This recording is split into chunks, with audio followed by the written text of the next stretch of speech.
let's first kick it off with the Arsenal, Jen, because they're still fighting. They're in 4th place right now with 29 points, coming off of a win over the weekend against Man City.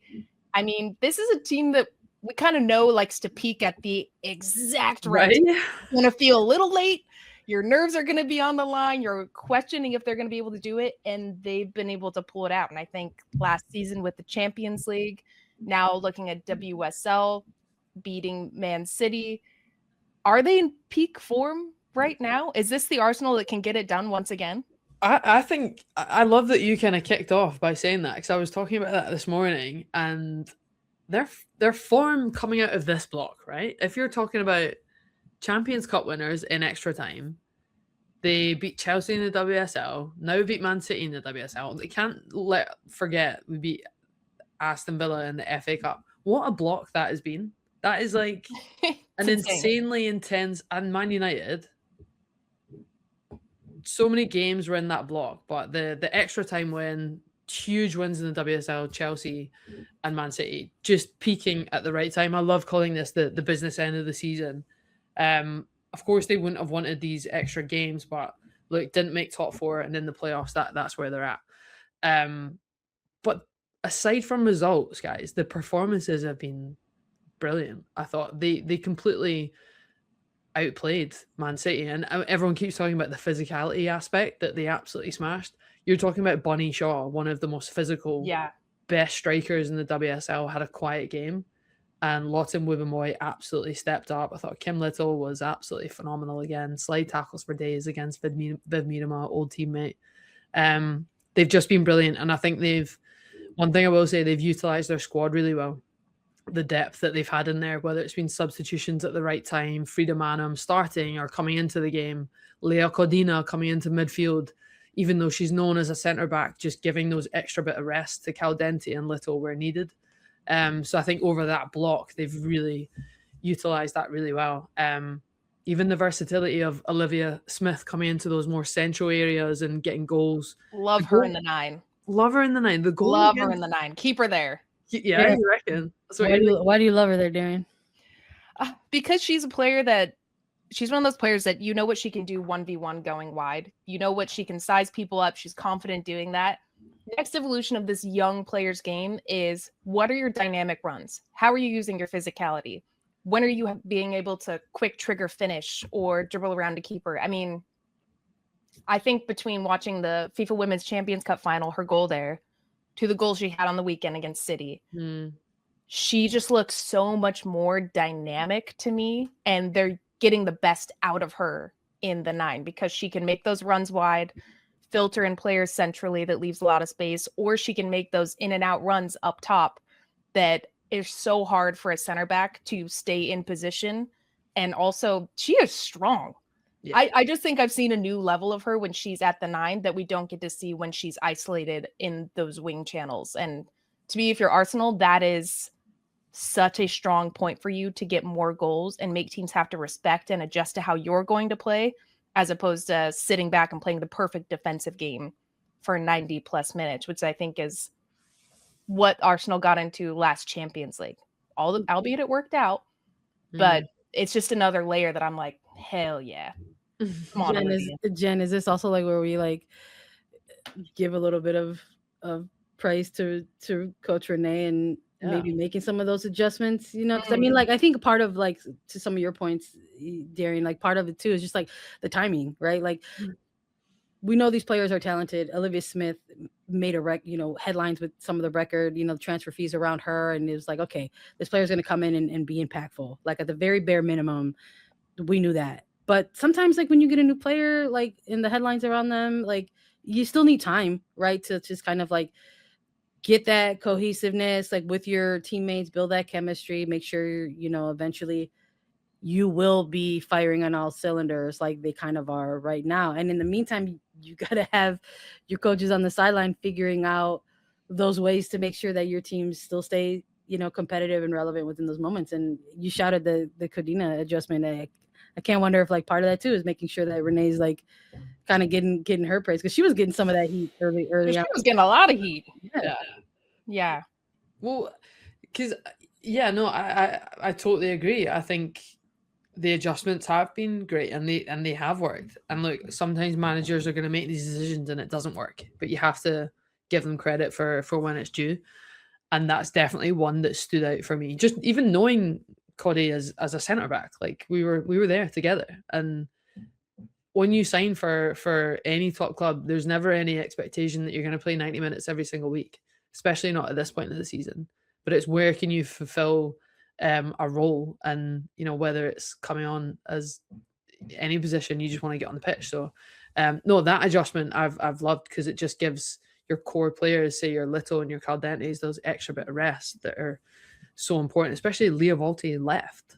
They don't have an out-and-out 6 that can sit in front of the back 4 to ride out those games. That has Corina's a World Cup winner with Spain, like that level of experience to come into a game.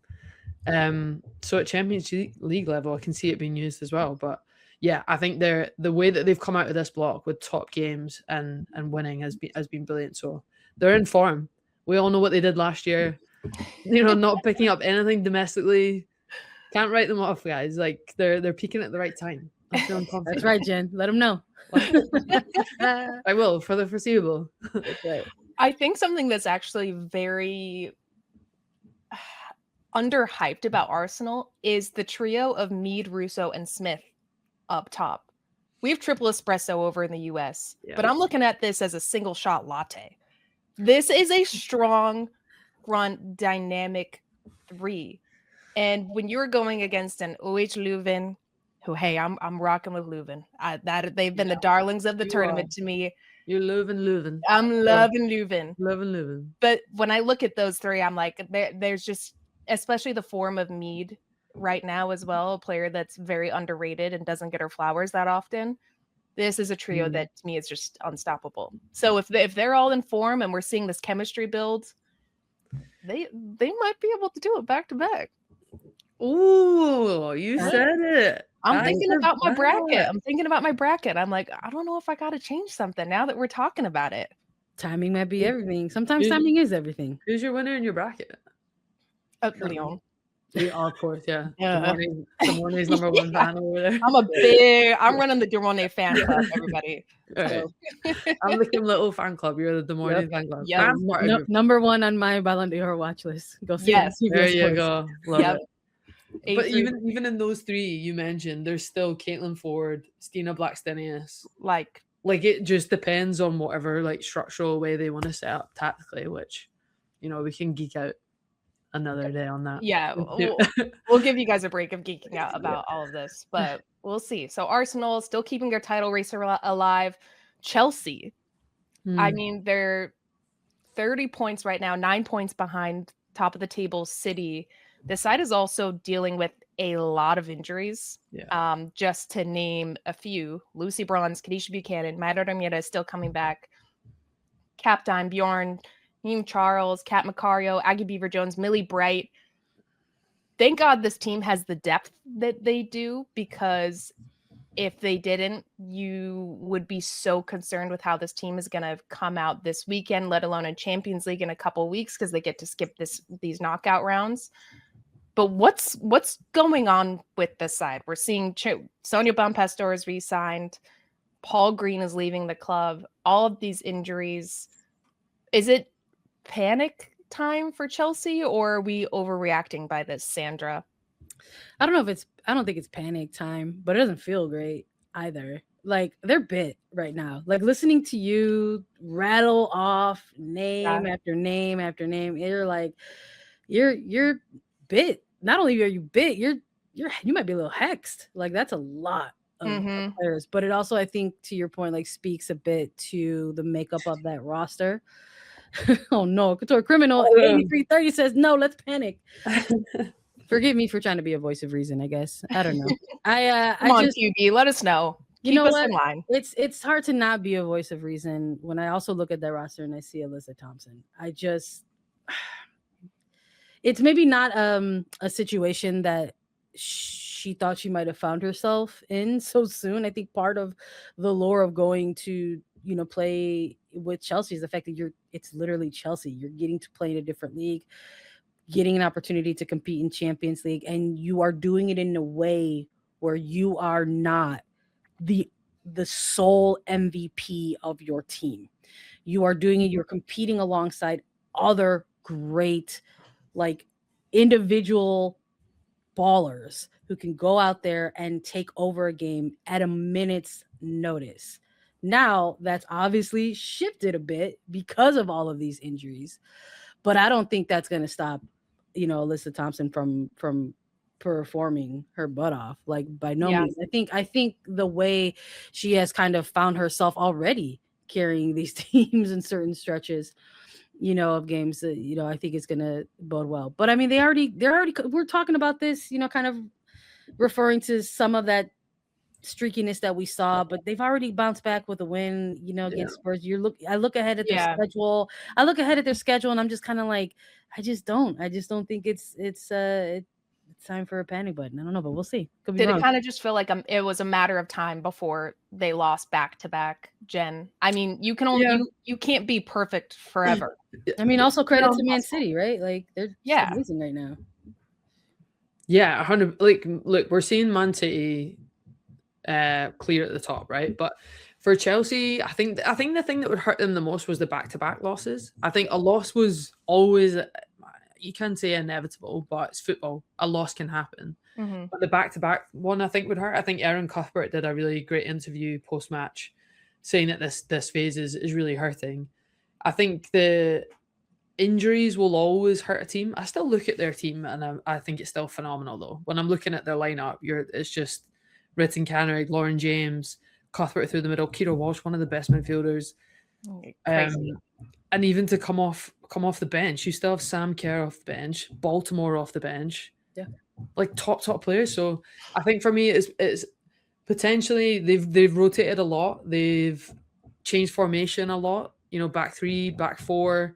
Is it an element of that? They now have a lot of injuries, but they're still trying to do those rotations and just don't have the depth to do it right now. Thankfully, they did finish in top phase in the league phase, so they are not playing Champions League games right now. But I don't know. I think it's a case of dip in confidence. I think Bompastor is what I said, which I was kind of surprised about that. I'm like, with that level of caliber of player, was surprised to hear that. For me, when I look at their losses, they did look a bit tired, but then I've heard people say that about performances of teams I've played in, and I've been like, no, we're not tired. That's not the case. So it's hard to judge that one as well. I think it's a blip, and I think they'll come back. I think they're still in a very good position in the league standings. I don't think it's any cause for concern. I think those players will come back fit. They'll come back. So they still have a lot of quality. I love that comment. Lucy Bronze's big missing piece of their identity. I think in terms of we spoke a lot about when characters and experience are missing on the pitch. I think that competitive edge of Lucy Bronze will always be a miss in any team in the world. Mm-hmm. Of course, they still have other leadership roles in that team, but I don't think it's panic button. I think they're still competing for countless amount of trophies. It's not as if they've been knocked out of cup. They're still competing, so they still have a chance for this season to still be a very successful one. And you've just had your coach extend their contract. That's always a confidence boost when you're internally. You want to know who your manager is come seasons ahead. So I'm not panicking for them. I still think they have so much quality to go on and do successful things this season. Panic meter is low on Chelsea. Low for me, yeah. It's very low. All right. Group thought, it's low. Well, let's look at the top of the table. Man City running away with it. They're 39 points right now, just cruising. I mean, I think playing some of the best football we've seen City play in a long time. They're primed to beat Chelsea's title streak right now. And I have to think, we're talking in our production meeting about what if this version of City, this current form that they're in, were playing in the Champions League. Yeah. Would they be the best English team in the Champions League? The best English team in the Champions League? Yeah, this season. I find that one so hard to judge, right? Because Man City looks so good this year because they don't have the multi-competition of playing in Europe. You think that's why? You think that there's less pressure and you can just focus on the league? There's pressure to win the league, but I think they don't have the amount of games that you're seeing Chelsea and Arsenal have. So they can focus every single week, freshen their legs. Come the weekend, they're competing for the WSL and of course League Cup and FA Cup. So they don't have that added travel. They don't have those added games in the calendar. They've also kept everyone fit. In previous years, I've said this before, Man City have the potential to be the best team in England. But Viv Miedema was injured, Bunny Shaw was injured, Carolyn, love that, was injured as well. Now she's back fit, absolutely flying. Alex Greenwood, their captain, was injured. So now they've got everyone back fit. They're not playing in Champions League. They are the team that everyone is expecting them to be. So I can't wait to see how they get on in Europe. But I still think Chelsea and Arsenal are phenomenal teams. They just have to play across more competitions, so are more likely to have those little dips. But no, I think they've been amazing. They've been incredible to watch apart from this weekend against Arsenal. I think it's a question we gotta revisit for sure. Yeah, Man City in Champions next campaign, you know. Yeah. But for right now, they're cutting it up in the league because that's what's in front of them. I think I'm preaching to two legends of the game. Like I don't have to tell you guys. When you're in your preseasons, when you are having your team meetings, when you are looking ahead at your calendar, you're like, what's in front of us and what are we gonna rack up this year? And for Man City, it was just very specific domestic league titles, and so it's not. I think it's the correlations there in terms of their match, how less maybe match loaded their schedule is compared to maybe some other sides, and how we see Arsenal kind of at a 3 and 4 position, whereas we see Man City, you know, with a lot of comfortability at the top of the table. So I don't know. I think we got to revisit it for sure. I think. Sorry, and you go. Go ahead. I also wonder with, you know, them being at the top of the table, say they do sweep the league this year, what does that mean for next year? They're in Champions League. Do they add even more depth? Is their depth going to be equal to that of an Arsenal and a Chelsea to compete in a Champions League? They'll need more for sure. Yeah, I think Sam Coffey was a brilliant signing for them. She actually came on at halftime against Arsenal, and I was kind of like, yeah, she's getting more minutes. Like she needs to be integrated more, because I feel like she could really. I mean, I've said it already. She can add so much to that team. I think a huge aspect for last thing I'll say on Man City. Under Gareth Taylor, they were very structured, very possession-based, quite restricted in their play. Andre Jeglerts has come in and totally changed that. He's instilled this like winning mentality that yes, we still want to play beautiful football, but we want to win matches. And I think Bunny Shaw has made a lot of comments on that, just the mentality shift. And I think that's been a huge key to their success this year. But no, we'll see if they are the best English team next year. We'll see.